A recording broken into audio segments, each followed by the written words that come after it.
Imagine living in a world where women are above men, although well, this is questionable. Approximately 300 years ago, a new demon king took power. More specifically, for the first time a demon queen had taken power, and guess what? She declared that from that moment on men would no longer have any rights or value. Basically, they would become slaves or objects of women. The centuries passed, and as expected, the power corrupted even more women, to the point that certain women cut the Excalibur of men due to certain somewhat questionable reasons. They themselves cut them and then used it as trophies, just missing that some hang it as a necklace. Thanks to the power of the demon queen, the women were never overthrown. Many men tried to fight, but without success. Any man who got in the way would be cut, and yes, what you are seeing is what you think. As expected, or else this story would not make sense. Far away from that place was an old man resting in the tree of life, an old man named Gigi. The disciple of this old man was very worried about him. Age was affecting him too much and was beginning to suffer dementia. He also felt a great pain in his heart as he saw from afar as the men of this time were humiliated since birth.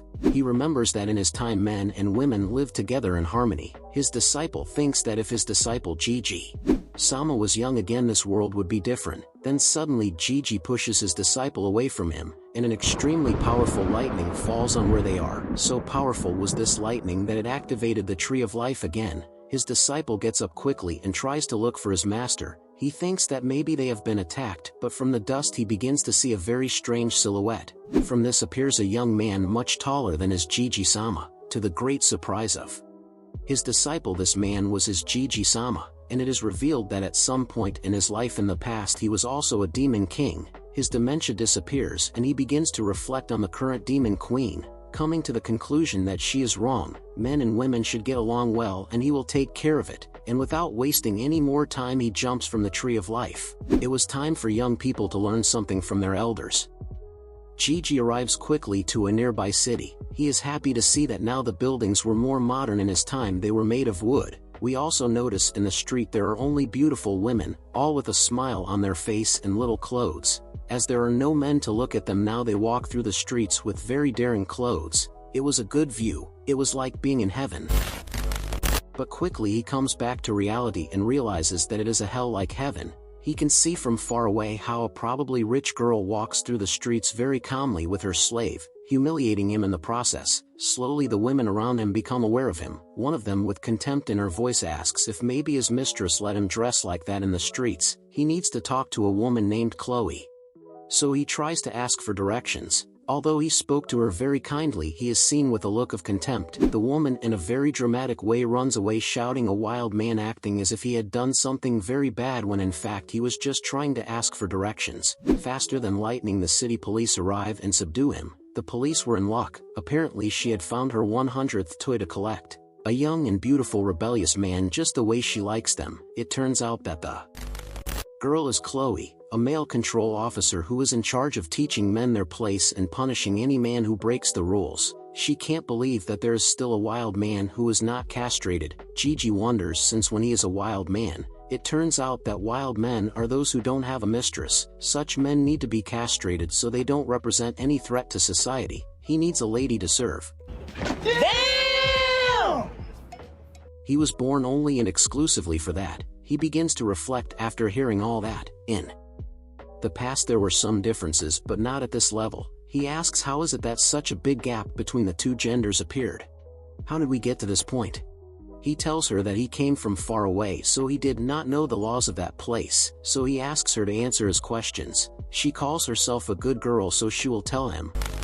300 years ago, when the demon queen called Mia Garcia took the throne, decided to change the laws of the world. Gigi, to hear that name, fails to remember. When he left the post of Demon King, there was no successor with that name. We are told that she felt a deep resentment towards anyone who was born male. The Demon Queen, with just her voice, launched a curse exclusively for men. This curse would steal the magical power of all when they were born, thus turning them into simple humans without the ability to defend themselves against women.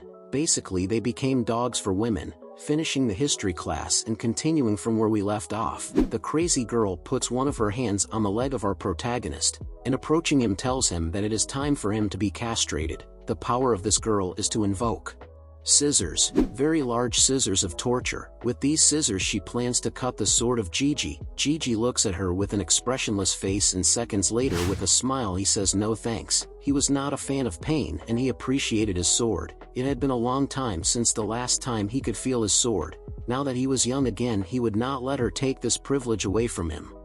As expected, she tells him that she loves it when men resist, so without hesitation she attacks him with her weapon. What she didn't know is that unlike other men, Gigi was born more than 300 years ago, so she knows his powerful magic and superhuman resistance. So when the girl's weapon connected with his sword, her weapon broke easily, and without any shame he tells her that right now his sword is hard. She can't believe what has just happened. She angrily orders her dogs to attack him. One of them holds him while she approaches him, saying that although he could break her scissors, he will not be able to free himself from her strong slaves. Now she would try to cut his sword with other weapons. He tells her that certainly they are strong, but this one using magic leaves them incapacitated. He slowly approaches her, cornering her, and bringing one of his fingers towards her. He tells her that he will show her one of his oldest techniques. A technique he learned in his youth. He will take out one of the 48 bones of love, a very effective technique at this time as far as he can see. By destroying one of these bones, the victim becomes very hot, to say it somehow. This technique is even more efficient for those people who have never felt love or attraction to another person. We see that in her case the technique has been extremely stimulating. Apparently she has never felt any kind of attraction for anyone, so this new feeling floods her to such an extent that she cannot even move. From here onwards we are told that she ends up falling in love with him, since he has been the first man who has awakened this type of feeling in her body. Yes, a very rare manga.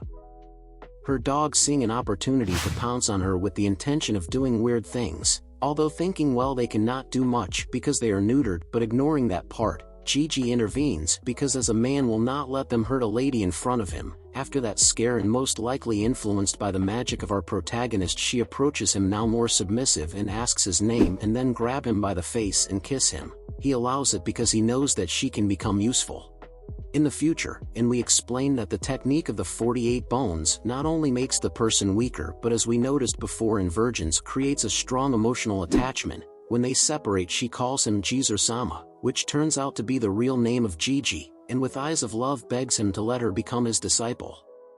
He is surprised to see that with only breaking one of the 48 bones she fell in love with him. Although he feels uncomfortable knowing that he is controlling her, he should not be careless because the bones of love regenerate after one night. So he tells her that when she calms down and regains her senses she can slap him, but please do not cut his sword. In the meantime he will use it.